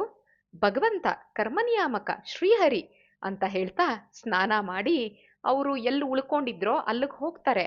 ಆದ್ರೂ ಕೂಡ ಅವಳು ಯಾರು ಅಂತ ಗೊತ್ತಾಗ್ಲಿಲ್ವಲ್ಲ ಅಂತ ದಾಸರಿಗೆ ಚಿಂತೆ ಆಗ್ತಾ ಇರತ್ತೆ. ಬೆಳಗಾಯ್ತು, ಮಾಮೂಲಿನ ಹಾಗೆ ಎಲ್ಲಾರದು ಸ್ನಾನ ಪೂಜೆ ಎಲ್ಲ ಆಯ್ತು. ಆರಾಧನೆ ಉತ್ಸವದ ಕಾರ್ಯಕ್ರಮ ಕೂಡ ಚೆನ್ನಾಗಾಯ್ತು. ಶ್ರೀಹರಿಗೆ ನೈವೇದ್ಯ ಕೂಡ ನಡೀತು. ಆಮೇಲೆ ಪಂಕ್ತಿ ಪಂಕ್ತಿಲಿ ಎಲೆ ಹಾಕ್ತಾರೆ, ಪದಾರ್ಥಗಳನ್ನ ಬಡಿಸೋದಕ್ಕೂ ಶುರು ಮಾಡ್ತಾರೆ. ಜನ ಜಾಸ್ತಿ ಸೇರಿದ್ರಿಂದ ಬೇರೆ ಬೇರೆ ಕಡೆ ಗುಂಪಲ್ಲಿ ಜನ ಎಲ್ಲೆಲ್ಲಿ ಕೂತಿದ್ರೋ ಅಲ್ಲೆಲ್ಲ ತೀರ್ಥ ಪ್ರಸಾದ ವಿತರಣೆಗೆ ಅಂತ ದಾಸರು ತುಂಬಾ ಅಂದ್ರೆ ತುಂಬಾ ವ್ಯವಸ್ಥೆ ಮಾಡಿರ್ತಾರೆ. ಎಲ್ಲಾ ಕಡೆ ಜನಗಳನ್ನ ಕಳಿಸಿ ಪ್ರಸಾದ ಎಲೆ ಎಲ್ಲ ಹಾಕೋದಿಕ್ಕೆ. ಅವರು ಒಂದ್ ಕಡೆ ತೀರ್ಥ ಕೊಡೋದಿಕ್ಕೆ ಪ್ರಾರಂಭ ಮಾಡ್ತಾರೆ ವಿಜಯದಾಸರು. ತೀರ್ಥ ಕೊಡ್ಬೇಕಾದ್ರೆ ಒಂದು ಪಂಕ್ತಿಲಿ ಸ್ವಲ್ಪ ದೂರದಲ್ಲಿ ಒಂದು ಮಡಿ ಹೆಣ್ಮಗಳು ಅವಳು ಎಲೆ ಹಾಕೊಂಡು ಕೂತಿರೋದನ್ನ ದಾಸರು ಗಮನಿಸ್ತಾರೆ. ದಾಸರು ಅವಳಿಗೆ ತೀರ್ಥ ಕೊಡೋದಿಕ್ಕೆ ಅಂತ ಬರ್ತಾರೆ. ಗಿಂಡಿಯಿಂದ ತೀರ್ಥ ಕೊಡೋದಿಕ್ಕೆ ಅಂತ ಬಗ್ಗಿಸ್ದಾಗ ತೀರ್ಥ ಅವಳ ಕೈಯಲ್ಲಿ ಬೀಳ್ಲಿಲ್ವಂತೆ. ಆಶ್ಚರ್ಯ ಆಯ್ತಂತೆ ದಾಸರಿಗೆ. ಆಗ ದಾಸರಿಗೆ ಇದು ಗೊತ್ತಾಗೋ ತನಕ ಸೀಕ್ರೆಟ್, ನಾನ್ ಕೈ ಬಿಟ್ಟು ನಾನ್ ಎದ್ದೋಳಲ್ಲ ಇಲ್ಲಿಂದ ಅನ್ಕೊಂಡು ದಾಸರೇನ್ ಮಾಡ್ತಾರೆ, ಮತ್ತೊಬ್ಬ ಆಚಾರ್ಯರನ್ನ ಕರೆದ್ಬಿಟ್ಟು, ಮುಂದಕ್ಕೆ ನೀವು ತೀರ್ಥ ವಿತರಣೆ ಮಾಡ್ತಾ ಇರಿ, ನಾನ್ ಬರ್ತೀನಿ, ಎಲ್ಲ ಎಲೆಗೂ ತೀರ್ಥ ಕೊಟ್ಬಿಡಿ ಎಲ್ಲಾರ್ಗುನು, ಮತ್ತೆ ಎಲ್ಲಾರ್ಗುನು ಬಡ್ಸೋದಕ್ಕೂ ಶುರು ಮಾಡ್ಬಿಡಿ, ಆಮೇಲೆ ನಾನ್ ಬರ್ತೀನಿ ಅಂತ ಹೇಳ್ಬಿಟ್ಟು ಅವರು ಅಲ್ಲೇ ಕೂತ್ಕೊಂಡ್ಬಿಡ್ತಾರಂತೆ. ಕೂತ್ಕೊಂಡು ಧ್ಯಾನ ಮಾಡೋದಕ್ಕೆ ಶುರು ಮಾಡ್ಬಿಡ್ತಾರೆ. ಆಗ ದಾಸರಿಗೆ ಶ್ರೀಹರಿ ಏನ್ ತಿಳಿಸುದ್ನೋ ಯಾರಿಗ್ ಗೊತ್ತು. ಧ್ಯಾನ ಮಾಡಿ ಮುಚ್ಚಿದ ಕಣ್ಣನ್ ತೆಗೆದ ತಕ್ಷಣ ಆ ಹೆಂಗಸನ್ ನೋಡಿ, ಅಮ್ಮ ನಿನ್ ಕಷ್ಟ ಇವತ್ತಿಗೆ ದೂರ ಆಯ್ತು ಬಿಡಮ್ಮ, ನೀನು ಈ ಜ್ಞಾನ ಸತ್ರಕ್ ಬರೋ ತನಕ ನಿನ್ ಜೀವನದಲ್ಲಿ ಏನೇನೆಲ್ಲ ಅನುಭವಿಸ್ದೆ, ಚಾಚು ತಪ್ಪದಂಗೆ ಒಂದನ್ನು ಮುಚ್ಚಿಡ್ದಂಗೆ ನನಗ್ ನೀನ್ ಹೇಳ್ಬೇಕು ಅಂತ ಹೇಳ್ತಾರೆ. ಮುಂದೆ ನಿನಗೆ ಯಾವ ಚಿಂತೆ ಇಲ್ಲ ಬಿಡು, ಅದನ್ನ ನಾನ್ ನೋಡ್ಕೋತೀನಿ ಅಂತ ಹೇಳ್ತಾರೆ. ಇಷ್ಟು ಧೈರ್ಯದಿಂದ ಮಾತಾಡಿದ್ರಿಂದ ವಿಜಯದಾಸರು, ಇವಳಿಗೆ ಪಾಪ ತುಂಬಾ ಹೆದರ್ಕೊಂಡ್ಬಿಟ್ಟಿದ್ಲು ಹೆಣ್ಮಗಳು, ಯಾರು ಇಲ್ಲ ಅವಳಿಗೆ, ದಿಕ್ಕಿಲ್ದಂಗಿದ್ಲು, ಅನಾಥಳಾಗಿದ್ಲು. ಅವಳಿಗೆ ಸ್ವಲ್ಪ ಧೈರ್ಯ ಬರುತ್ತಂತೆ. ಆಗ ಅವಳು ಹೇಳ್ತಾಳಂತೆ, ಏನಾಯ್ತು ಅವಳ ಜೀವನದಲ್ಲಿ ಅಂತ ಹೇಳಕ್ ಶುರು ಮಾಡ್ತಾಳೆ. ನಾನು ಆನೆಗೊಂದಿ ಅವಳು, ನಮ್ಮ ಯಜಮಾನ್ರು ಚಿನ್ನದ ವ್ಯಾಪಾರ ಮಾಡ್ಕೊಂಡು ತುಂಬಾ ಶ್ರೀಮಂತರಾಗಿದ್ರು. ನಾನು ಗರ್ಭವತಿ ಆಗಿದ್ದು 3 ತಿಂಗಳಲ್ಲಿ ನಮ್ಮ ಯಜಮಾನ್ರು ತೀರ್ ಹೋಗ್ಬಿಟ್ರು. ನಮ್ ದಾಯಾದಿಗಳು ನನ್ಗ ಅಕಸ್ಮಾತ್ ಗಂಡು ಮಗು ಹುಟ್ಟಿದ್ರೆ ಆ ಮಗುಗೆ ಆಸ್ತಿಲಿ ಪಾಲ್ ಕೊಡ್ಬೇಕಾಗತ್ತೆ ಅಂತ ಅನ್ಕೊಂಡು ನನ್ನ ಮೇಲೆ ಇಲ್ಲದೆ ಇರೋ ಅಪವಾದ ಎಲ್ಲ ಹೊರಿಸಿ ಗರ್ಭಿಣಿಯಾಗಿರೋ ನನ್ನನ್ನ ಮನೆಯಿಂದ ಹೊರಗಡೆ ಹಾಕ್ಬಿಟ್ರು. ನನಗೆ ಗತಿ, ಯಾರು ಗತಿ ಇರ್ಲಿಲ್ಲ. ಕಡು ಬಡವೆ ನಮ್ಮಮ್ಮ ಒಬ್ಳಿದ್ಲು, ವಿಧವೆ ನಮ್ಮಪ್ಪ ತೀರ್ಕೊಂಡ್ಬಿಟ್ಟಿದ್ರು. ನನ್ ತಾಯಿ ಮನೇನ್ ಹೋಗಿ ಸೇರ್ಕೊಂಡೆ. ಕೆಲವೊಂದಷ್ಟು ತಿಂಗಳುಗಳಾದ್ಮೇಲೆ ಗಂಡು ಮಗುವಿನ ತಾಯಿ ಆದೆ. ನನಗೆ ನಾನೇ ಭಾರ, ಅಂಥದ್ರಲ್ಲಿ ನಮ್ಮಮ್ಮಂಗ್ ನಾನ್ ಭಾರ ಆಗಿದ್ದೆ. ಈಗ ನಮ್ಮಮ್ಮ ಪಾಪ ನನ್ನ ಮಗುನೂ ಹೆಂಗ್ ಸಾಕಿದ್ಲು ಅನ್ನೋದು ಆ ಶ್ರೀಹರಿಗ್ ಮಾತ್ರ ಗೊತ್ತು. ನನ್ನ ಮಗುಗೂ ನನಗೂ ಏನು ತಿನ್ನಕ್ಕೆ ಉಣ್ಣಕ್ಕೆ ಗತಿ ಇರ್ತಿರ್ಲಿಲ್ಲ. ನನ್ನ ಮಗು ಮೈಯೆಲ್ಲ ಹುಣ್ಣಾಗೋಯ್ತು. ಅದ್ರಿಂದ ಆ ಮಗುಗ್ ಉಪಚಾರ ಮಾಡಿ ಮಾಡಿ ಏನಾಗೋಗಿದೆ, ನನಗೂ ಮೈಯೆಲ್ಲ ರೋಗ ಬಂದ್ಬಿಟ್ಟಿದೆ. ಈಗ 1-2 ತಿಂಗಳ ಹಿಂದೆ ನಮ್ಮಮ್ಮ ಕೂಡ ಸತ್ತು ಹೋಗ್ಬಿಟ್ಲು. ಮಗುನ್ ಬೆನ್ನಕ್ ಕಟ್ಕೊಂಡು ಮನೆ ಮನೆ ಅಲ್ದು ಹಾಗೂ ಹೀಗೂ ನಾವಿಬ್ರು ಬದುಕಿದ್ವಿ. ಇನ್ನೇನ್ ದೇಹ ಬಿಡ್ಬೇಕು ಅಂತ ಅನ್ಕೊಂಡು, ಹೇಗೂ ದೇಹ ಬಿಡೋದು ಸತ್ಯನೇ, ಇಲ್ಲಿ ನಡೀತಾ ಇದೆ ಆರಾಧನೆ ಜ್ಞಾನ ಸತ್ರ ಅಂತ ಯಾರೋ ಹೇಳಿದ್ರು, ಇಲ್ಲಿಗ್ ಬಂದೆ. ಉತ್ಸವನೆಲ್ಲ ನೋಡ್ತಾ ಇದ್ದೆ ನಾನು. ಕಾರ್ಯಕ್ರಮದಿಂದ ನನಗೆ ವಾಪಸ್ ಹೋಗೋದಕ್ಕೆ ಮನ್ಸೇ ಆಗ್ಲಿಲ್ಲ. ಪಂಕ್ತಿಲಿ ನಾನ್ ಕೂತ್ಕೊಳ್ಳೋಣ ಅಂತಂದ್ರೆ ನನ್ನ ಮಗು ಮೈಯಿಂದ ಬರ್ತಾ ಇರೋ ವಾಸನೆಯಿಂದ ಕುತ್ಕೊಳೋದಿಕ್ಕೆ ಯಾರು ನನ್ನನ್ನ ಪಕ್ಕದಲ್ಲಿ ಕೂಡಿಸ್ಕೋತಾ ಇರ್ಲಿಲ್ಲ. ಆದ್ರೂ ದೊಡ್ಡೋರೆಲ್ಲ ಬಂದಿದ್ದಾರೆ ಇಲ್ಲಿ, ತೀರ್ಥ ಪ್ರಸಾದ ಸ್ವೀಕಾರ ಮಾಡೋದಿಕ್ಕೆ ದೂರದಲ್ಲಿ ಕುತ್ಕೊಂಡು ಹೆಂಗೋ ಒಂದ್ ಜಾಗ ಮಾಡ್ಕೊಂಡು ನಾನು ದೇಹ ಮತ್ತೆ ಮನಸ್ಸನ್ನ ದಿನಾ ಶುದ್ಧ ಮಾಡ್ಕೋತಾ ಇದ್ದೀನಿ. ಪ್ರಸಾದ ತಿನ್ನೋದ್ರಿಂದ ದೇಹ ಶುದ್ಧ ಆಗತ್ತೆ, ಜ್ಞಾನ ಸತ್ರದಲ್ಲಿ ಪ್ರವಚನ ಕೇಳೋದ್ರಿಂದ ಮನಸ್ಸು ಶುದ್ಧ ಆಗ್ತಾ ಇದೆ. ಪ್ರತಿದಿನ ನಂದು ಊಟ ಆದ್ಮೇಲೆ ನನ್ನ ಎಲೆಲೇನೆ ಮಿಕ್ಸಿರೋ ಅಂತ ಪಾಯಸ ಮಿಕ್ಕಿದ್ದನ್ನೆಲ್ಲ ದೊನ್ನೇಲಿ ಇಟ್ಕೊಂಡು ಹೋಗಿ ದೂರದಲ್ಲಿ ಈ ನದಿ ದಂಡೆ ಮೇಲೆ ಕೂತ್ಕೊಂಡು ನನ್ ಮಗುಗೆ ಊಟ ಮಾಡಿಸಿ ಇವನನ್ನ ಉಳಿಸ್ಕೊಂಡ್ ಬಂದಿದ್ದೀನಿ. ಇನ್ನೇನ್ ಈ ಉತ್ಸವ ಮುಗೀತು, ಆ ಮುಗಿದ ಮೇಲೆ ನನಗೆ ಯಾರು ಮರ್ಯಾದೆ ಕೊಡ್ತಾರೆ, ನನಗೆ ಯಾರು ಊಟ ಕೊಡ್ತಾರೆ? ಅದಕ್ಕೋಸ್ಕರನೇ ನಾನೇನ್ ಮಾಡ್ದೆ, ದೇಹದ ಮೇಲಿರೋ ಆಸೆ ಬಿಟ್ಬಿಟ್ಟು ಇವತ್ ಬೆಳಗಿನ ಜಾಮ ಶ್ರೀ ಪುರಂದರದಾಸರನ್ನ, ಶ್ರೀ ವ್ಯಾಸತೀರ್ಥರನ್ನ, ಅವರೆಲ್ಲ ಸ್ನಾನ ಮಾಡಿದ್ದಾರೆ ಈ ಚಕ್ರತೀರ್ಥದಲ್ಲಿ, ಅಂಥ ಚಕ್ರತೀರ್ಥದಲ್ಲಿ ನಾನೇನಾದ್ರೂ ಸ್ನಾನ ಮಾಡಿ ಅಲ್ಲಿ ದೇಹ ಬಿಟ್ವಿ ಅಂತಂದ್ರೆ ಯಂತ್ರೋದ್ಧಾರಕನ ದಿವ್ಯ ಸನ್ನಿಧಾನದಲ್ಲಿ ನನ್ನ ದೇಹ ಬಿಟ್ಬಿಡೋಣ ಅನ್ಕೊಂಡು ನಾನು ನನ್ನ ಮಗು ಬಂದ್ರೆ ಆ ಕತ್ಲೇಲಿ ಯಾರೋ ಒಬ್ಬ ಮಹಾತ್ಮ ನನ್ನನ್ನ ನಿಲ್ಲಿಸ್ಬಿಟ್ಟ. ಅವನು ಸಾಕಮ್ಮ ಈ ಕೆಲಸ ಮಾಡ್ಬೇಡ ಅಂತ ಹೇಳ್ದ ಅಂತ ಅವಳು ಕಣ್ಣಲ್ಲಿ ನೀರ್ ಹಾಕ್ತಾಳೆ. ಇವಳ ಸಂಕಟದ ಮಾತು ಕೇಳ್ತಾ ಇರ್ಬೇಕಾದ್ರೆ ವಿಜಯದಾಸರು ಕೂಡ ಕಣ್ಣಲ್ಲಿ ನೀರ್ ಹಾಕ್ತಾ ಇರ್ತಾರಂತೆ. ಹೀಗಾಯ್ತಲ್ಲ ಇವಳಿಗೆ ಅಂತ. ದಾಸರು ಎಲ್ಲಮ್ಮ ನಿನ್ ಮಗು ಅಂತ ಕೇಳ್ತಾರಂತೆ. ತೆಳು ಬಟ್ಟೆಲಿ, ಯಾಕಂದ್ರೆ ಪಾಪ ಮೈಯೆಲ್ಲ ಹುಣ್ಣಾಗ್ಬಿಟ್ಟಿರುತ್ತೆ ಆ ಮಗುಗೆ, ತೆಳು ಬಟ್ಟೆಲಿ ಆ ಮಗುನ ಸುತ್ತಿ ಉಸಿರಾಡಕ್ ಮಾತ್ರ ಮುಖ, ಬರೀ ಮೂಗು ಮಾತ್ರ ಬಿಟ್ಟಿರ್ತಾಳಷ್ಟೇ ಅಮ್ಮ. ಮಿಕ್ಕಿದ್ದನ್ನೆಲ್ಲ ಆ ಮಗುಗೆ ರ್ಯಾಪ್ ಮಾಡ್ಬಿಟ್ಟಿರ್ತಾರೆ, ಸುತ್ತು ಬಿಟ್ಟಿರ್ತಾಳೆ ಬಟ್ಟೆನ. ಹತ್ರದಲ್ಲೇ ಒಂದು ಗಿಡದ ನೆರಳಲ್ಲಿ ಮಲಗಿಸಿರ್ತಾಳಂತೆ ಆ ಮಗುನ. ಆ ಮಗುನ ತೋರಿಸ್ತಾಳಂತೆ, ತೋರಿಸ್ಬಿಟ್ಟು ಮತ್ತೆ ಬಿಕ್ಕಿ ಬಿಕ್ಕಿ ಅಳಕ್ಕೆ ಶುರು ಮಾಡ್ತಾಳೆ. ಆಗಂತೂ ದಾಸರಿಗೆ ಅವರು ಚಿಕ್ಕ ಚಿಕ್ಕ ವಯಸ್ಸಲ್ಲಿ ಏನ್ ಬಡತನ ಅನುಭವಿಸಿದ್ರು ವಿಜಯದಾಸರು. ವಿಜಯದಾಸರ ಚರಿತ್ರೆನ ನಾವೆಲ್ಲ ಕೇಳಿದೀವಿ. ವಿಜಯದಾಸರು ಯಾವ ರೀತಿ ಬಡತನವನ್ನ ಅನುಭವಿಸಿದ್ರು ಅಂತ. ಆ ಬಡತನದ ಅನುಭವನೇ ಅವ್ರ ಎದುರುಗಡೆ ನಿಂತು ಬಿಡ್ತೇನೋ ಹಾಗಾಯ್ತಂತೆ. ಅಮ್ಮ, ಈ ಮಗುನ ನನಗ್ ದಾನ ಕೊಡ್ತೀಯಾ ಅಂತ ಕೇಳ್ತಾರಂತೆ. ಆಗ ಕೈಯಾರೆ ಆ ಮಗುನ ಕೊಲ್ಬೇಕು ಅಂತ ಹೋಗಿದ್ಲು ಆ ತಾಯಿ. ಅಂಥವಳು ಮಗುನ ದಾನ ಕೊಡ್ತೀಯ ಅಂತ ಯಾರೋ ಕೇಳ್ತಾ ಇದ್ದಾನಲ್ಲಪ್ಪ ಮಹಾತ್ಮ. ಬೆಳಗಿನ ಜಾವ ನಾನು ಇದ್ದ ಕಡೆ ಬಂದ್ನಲ್ಲ, ಧರ್ಮೋಪದೇಶ ಮಾಡದ್ನಲ್ಲ, ಅವನು ಎಲ್ಲಿದ್ರೂನು ಸಂತೋಷವಾಗಿರ್ಲಿ. ಯಾಕಂದ್ರೆ ಇವಳಿಗೆ ಗೊತ್ತಾಗಿಲ್ಲ, ಕತ್ಲಲ್ಲಿ ಕಾಣಿಸಿಲ್ಲ ಅವರೇ ಇವ್ರು ಅಂತ ಇವಳಿಗೆ ಗೊತ್ತಾಗಿಲ್ಲ. ಬೆಳಗಿನ ಜಾವ ಬಂದವನು ಸದ್ಯ ಹಂಗು ಹಿಂಗು ನಮ್ಮನ್ನ ಬ್ರೇಕ್ ಹಾಕ್ಬಿಟ್ನಲ್ಲ ನಾವು ಸಾಯೋದ್ರಿಂದ, ಅವನು ಎಲ್ಲಿದ್ರು ಚೆನ್ನಾಗಿರ್ಲಿ ಅವನ್ ವಂಶ ಅಂತ ಹೇಳಿ ಹೇಳ್ತಾಳೆ. ಆ ಮಗುನ ತಂದು ಸುತ್ತಿರೋ ಬಟ್ಟೆ ಜೊತೆ ದಾಸರಿಗೆ ಅರ್ಪಣೆ ಮಾಡ್ತಾಳೆ. ಧನ್ಯ ನಾನು ಅಂತ ಹೇಳಿ ದಾಸರಿಗೆ ನಮಸ್ಕಾರ ಮಾಡ್ತಾಳಂತೆ. ಆಗ ದಾಸರು ಆ ಮಗುನ ತಮ್ಮ ಜೊತೆ ಕರ್ಕೊಂಬರ್ತಾರೆ. ಚಕ್ರ ತೀರ್ಥದಿಂದ ಸ್ವಲ್ಪ ದೂರ ಬಂದು ನದಿಲಿ ಆ ಮಗುಗೆ ಸ್ನಾನ ಮಾಡಿಸಿ ಮೈ ಒರೆಸ್ತಾರೆ. ಅದಾದ್ಮೇಲೆ ಧನ್ವಂತ್ರಿ ಮೂರ್ತಿ ಸ್ಮರಣೆ ಮಾಡ್ತಾ ಅವ್ರು ಎಲ್ಲಿ ಉಳ್ಕೊಂಡಿದ್ರಲ್ಲ ಬಿಡಾರಕ್ಕೆ, ಅಲ್ಲಿ ಕರ್ಕೊಂಬರ್ತಾರೆ. ದೇವ್ರ ಎದುರುಗಡೆ ಮಣೆ ಹಾಕಿ ಮಲಗಿಸಿ ಆ ಮಗುಗೆ ತಂತ್ರಸಾರದಲ್ಲಿ ಹೇಗೆ ಹೇಳಿದ್ರೋ ಆ ರೀತಿ ಧನ್ವಂತರಿ ಮಂತ್ರದಿಂದ ತಲೆ ಮೇಲೆ ಕೈಯಿಟ್ಟು ಧನ್ವಂತರಿ ಮಂತ್ರ ಜಪ ಮಾಡಿ ದೇವ್ರಿಗೆ ಮಂಗಳಾರತಿ ಮಾಡಿ ಒಂದು ಪದವನ್ನ, ಕೃತಿಯನ್ನ ರಚನೆ ಮಾಡ್ತಾರೆ. ಸ್ವಾಮಿ ಎದುರುಗಡೆ ಹೇಳ್ತಾರೆ, ಇವನ ಪಾಲಿಸಿದರೆ ಎನೆಗೆ ಪುಣ್ಯ, ಅವನಿಯೊಳಗೆಂದೆಂದಿಗೂ ನಾನೇ ಧನ್ಯ. ಇವನನ್ನೇನಾದ್ರೂ ನೀನು ಉದ್ಧಾರ ಮಾಡ್ಬಿಟ್ರೆ ಸ್ವಾಮಿ ನಾನೇ ಧನ್ಯ ಈ ಪ್ರಪಂಚದಲ್ಲಿ ಅಂತ ಅವರು ಈ ಪದ ಹಾಡ್ತಾ ಹಾಡ್ತಾ ಆ ಮಗುದು ಮೈಯೆಲ್ಲ ಮುಟ್ತಾ ಇರ್ತಾರಂತೆ ದಾಸರು.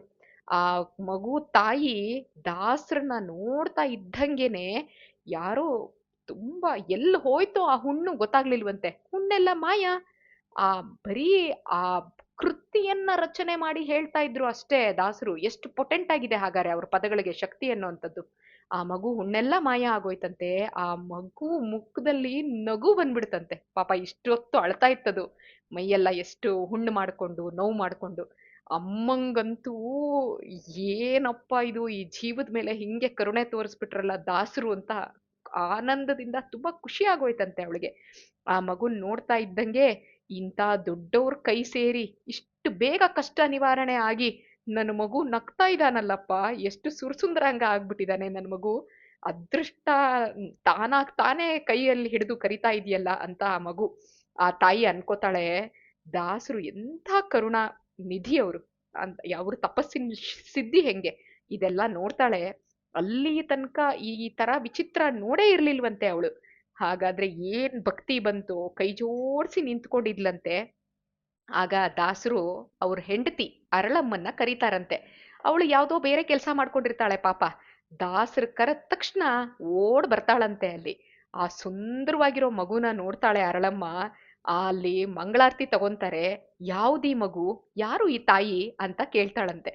ಆಗ ದಾಸರು ಹೇಳ್ತಾರೆ, ಇವತ್ತಿಂದ ಈ ತಾಯಿ ನಿನ್ನ ಅಕ್ಕ ಆಗಿರ್ತಾಳೆ. ಈ ಮಗು ನಿನ್ನ ಮಗ ಇದಾನಲ್ಲ ಶೇಷಗಿರಿ, ಅಂದ್ರೆ ವಿಜಯದಾಸರು ಮತ್ತೆ ಅರಳಮ್ಮಂಗೆ ಒಬ್ಬನೇ ಮಗ ಶೇಷಗಿರಿ, ಅವನ್ ತಮ್ಮ ಅಂತ ನೀನು ನೋಡ್ಕೋಬೇಕು ಅಂತ ಹೇಳಿ ಆ ಮಗುನ ಅರಳಮ್ಮನ ಹತ್ರ ಕೊಡ್ತಾರಂತೆ. ಆಗ ಅರಳಮ್ಮಂಗೆ ಭಾರಿ ಖುಷಿ ಆಗತ್ತಂತೆ. ಆಮೇಲೆ ಎಲ್ರೂ ತೀರ್ಥ ಪ್ರಸಾದಗಳನ್ನೆಲ್ಲ ತಗೋತಾರೆ. ಇಷ್ಟೆಲ್ಲ ಆಗೋ ಅಷ್ಟೊತ್ತಿಗೆ ತೀರ್ಥ ವಿತರಣೆ ಮಾಡ್ತಾ ಇದ್ದಂತ ದಾಸರು ಇದ್ದಕ್ಕಿದ್ದಂಗೆನೆ ಇನ್ನೊಬ್ರಿಗೆ ನೀನ್ ತೀರ್ಥ ವಿತರಣೆ ಮಾಡು ಅಂತ ಕೂತಿದ್ದು, ಅಲ್ಲಿ ಹೆಂಗಸ್ರ ಜೊತೆ ಏನೋ ಮಾತಾಡ್ತಾ ಇದ್ದಿದ್ದು ಆ ತಾಯಿ ಜೊತೆ, ಅದೆಲ್ಲ ಒಂದಷ್ಟು ಜನ ನೋಡಿದ್ರಂತೆ. ಅವರೆಲ್ಲ ಓಡ್ ಬರ್ತಾರಂತೆ. ದಾಸರು ಬಿಡಾರಕ್ ಬಂದ್ರೆ ಏನ್ ಕಾಣ್ತಾ ಇದೆ ಅವ್ರಿಗೆ, ಮಗು ಕಿಲ್ಕಿಲಾ ಅಂತ ನಗ್ತಾ ಇದೆಯಂತೆ. ಒಂದಷ್ಟು ಜನ ಆ ಆ ಮಗು ಪರಿಸ್ಥಿತಿ ನೋಡಿದ್ರಲ್ಲ, ಡೇ ಒನ್ನಿಂದ ಯಾವ ತರ ಬಂದಿತ್ತು, ಅವರೇ ಅಸಹ್ಯ ಪಟ್ಕೊಂಡಿದ್ರು. ಆ ಪಂಕ್ತಿಯಿಂದ ಓಡಿಸ್ಬಿಟ್ಟಿದ್ರು. ಇಲ್ಲಿ ಕುತ್ಕೊಂಬೇಡ ನೀನು, ಹೋಗು, ಈ ವಾಸನೆ ಎಲ್ಲ ಕುಡ್ಕೊಂಡು ನಿನ್ ಪಕ್ಕದಲ್ಲಿ ಕುತ್ಕೊಳಕ್ ಆಗಲ್ಲ ಅಂತ ಹೇಳಿ ಓಡಿಸಿರೋ ಅಂತ ಜನ ಈ ಮಗು ಜೊತೆ ನಮ್ ಪಂಕ್ತಿಲ್ ಕೂತ್ಕೋಬಾರ್ದು ಅಂತ ಹೇಳಿ ನಿನ್ನನ್ನ ನಾವು ಹೊರಗಡೆ ಓಡಿಸ್ತಿದ್ವಲ್ಲ, ನಿನ್ನನ್ನು ಒಬ್ಬಳನ್ನೇ ಕೂಡಿಸ್ತಾ ಇದ್ವಲ್ಲ, ಅವಳ ಇವಳು ಅಯ್ಯೋ ಈ ಮಗು ನೋಡಪ್ಪ ಇವಾಗ ಎಷ್ಟು ಚೆನ್ನಾಗ್ ಆಗ್ಬಿಟ್ಟಿದೆ ಅಂತ ಅಂತ ಹೇಳಿ ಜನನೇ ನಾಮಕರಣ ಮಾಡ್ಬಿಟ್ರಂತೆ ಮೋಹನ ಅಂತ. ಮೋಹನ ಅಂದ್ರೆ ಸುರಸುಂದರಾಂಗ ಅಂತ, ವೆರಿ ಚಾರ್ಮಿಂಗ್. ಅಷ್ಟು ಚೆನ್ನಾಗಿತ್ತಂತೆ ಆ ಪಾಪು, ಅಷ್ಟ್ ಚೆನ್ನಾಗ್ ಆಗ್ಬಿಡ್ತದು. ಅದಕ್ಕೆ ಮೋಹನ ಅಂತಾನೆ ಅವ್ರಿಗೆ ಹೆಸರು ಬಂದ್ಬಿಡ್ತಂತೆ. ವಿಜಯದಾಸರು ಆ ಮಗುಗೆ ಸಾಕು ತಂದೆ ಆದ್ರು. ಅದಕ್ಕೇನೆ ಮೋಹನಂಗೆ ಜೊತೆಲಿ ಸೇರ್ಕೊಂಡು ಅವನು ಕೂಡ ದಾಸ, ಮೋಹನ ದಾಸ ಅನ್ನೋರ್ ತರ ಬಂತು. ಅರಳಮ್ಮ ಮತ್ತೆ ಆ ತಾಯಿ, ಆ ಪಾಪು ತಾಯಿ ಇಬ್ರು ಅಕ್ಕ ತಂಗಿನೇನೋ, ನಿಜವಾಗ್ಲೂ ಒಡ ಹುಟ್ಟಿದವ್ರೇನೋ ಅನ್ನೋಷ್ಟ್ರ ಮಟ್ಟಿಗೆ ಇಬ್ರು ತುಂಬಾ ಪ್ರೀತಿಯಿಂದ ಇದ್ರಂತೆ. 4 ವರ್ಷದ ಮಗು ಅದು ಶೇಷಗಿರಿ, ಅವನಿಗೆ ಇದು 2 ವರ್ಷದ ಮಗು ಮೋಹನ. ಅವರಿಬ್ರು ಸೇರ್ಕೊಂಡು ಸ್ವಂತ ಅಣ್ಣ ತಮ್ಮ ಅನ್ನೋ ರೀತಿ ಅವರು ಇದ್ರಂತೆ. ಹೀಗೆ ಆ ರೀತಿ ಅವರಿಬ್ರು ಏನ್ ಮಾಡ್ತಾರೆ, ಅಷ್ಟು ಚೆನ್ನಾಗಿ ಒಬ್ರಿಗೊಬ್ರು ಹೊಂದ್ಕೊಂಡಿರ್ತಾರೆ ಅನ್ನೋ ಅಂಥದ್ದನ್ನ ಹೇಳ್ತಾರೆ. ಇದು ನಮ್ಮ ಮೋಹನನ ಬಾಲ್ಯದ ಜೀವನ. ಆದ್ರೆ ವಿಜಯದಾಸರು ತಿರುಪತಿ ಯಾತ್ರೆಯನ್ನ ಪ್ರತಿ ವರ್ಷ ಬ್ರಹ್ಮೋತ್ಸವಕ್ಕೆ ಹೋಗ್ತಾ ಇದ್ದಿದ್ದನ್ನೆಲ್ಲ ಅವ್ರ ಚರಿತ್ರೆಯಲ್ಲಿ ನಾವು ತಿಳ್ಕೊಂಡ್ವಿ. ಹಾಗೆ ತಿರುಪತಿ ಯಾತ್ರೆ ಬಿಟ್ರೆ ಹೈಯೆಸ್ಟ್ ಯಾತ್ರೆ ಮಾಡಿದ್ದು ಅಂದ್ರೆ ಅವರು ಉಡುಪಿ ಯಾತ್ರೆಯಲ್ಲಿ. ಆ ಉಡುಪಿ ಯಾತ್ರೆಯನ್ನ ಮಾಡಿದಾಗ, ಒಂದು ಸರಿ ಉಡುಪಿ ಯಾತ್ರೆಯಲ್ಲಿ ಇದ್ದಾಗ ಆ ಸುಂದರಾಂಗ ಪುಟಾಣಿ ಮೋಹನ ಇದ್ನಲ್ಲ, ಅವನಿಗೆ ಅನಂತೇಶ್ವರನ ದಿವ್ಯ ಸನ್ನಿಧಾನದಲ್ಲಿ ಉಪನಯನ ಮಾಡ್ತಾರಂತೆ. ಹೇಗ್ ಕಾಣ್ತಿದ್ದ ನಮ್ಮ ಮೋಹನ ಅವಾಗ ಅಂತಂದ್ರೆ, ದಂಡ ಕಮಂಡಲು ಹಿಡ್ಕೊಂಡು ವಾಮನ ದೇವನೇ ಬಂದ್ಬಿಟ್ನೇನೋಪ್ಪ ಅನ್ನೋ ಹಾಗೆ ಅಷ್ಟು ಚೆನ್ನಾಗಿ ಕಾಣಿಸ್ತಾ ಇದ್ನಂತೆ. ಮಧ್ವ ಸರೋವರ ಸ್ನಾನ, ಮುದ್ದು ಕೃಷ್ಣನ ದರ್ಶನ, ಆಮೇಲೆ ಶ್ರೀಮನ್ ಮಧ್ವ ಸಿದ್ಧಾಂತವನ್ನ ಅಲ್ಲಿ ಪ್ರತಿಷ್ಠಾಪನೆ ಮಾಡ್ತಾ ಇದ್ರು. ಅವ್ರೇನ್ ಉಡುಪಿಲ್ ಸುಮ್ನೆ ತಿಂದ್ಕೊಂಡು ಉಂಡ್ಕೊಂಡಿರ್ತಿರ್ಲಿಲ್ಲ, ಪ್ರತಿದಿನ ಪ್ರವಚನಗಳು ನಡೀತಾ ಇತ್ತು.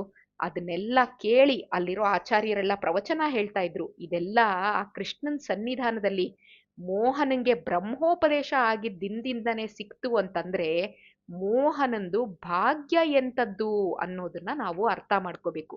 ಮೊದಲನೇ ಭಾಗ್ಯ ಏನು? ಸಾಕ್ಷಾತ್ ವಿಜಯದಾಸರ ಕೈಗೇನೆ ಸಿಕ್ಬಿಟ್ಟ ಮೋಹನ. ಎರಡನೇ ಭಾಗ್ಯ ಏನು?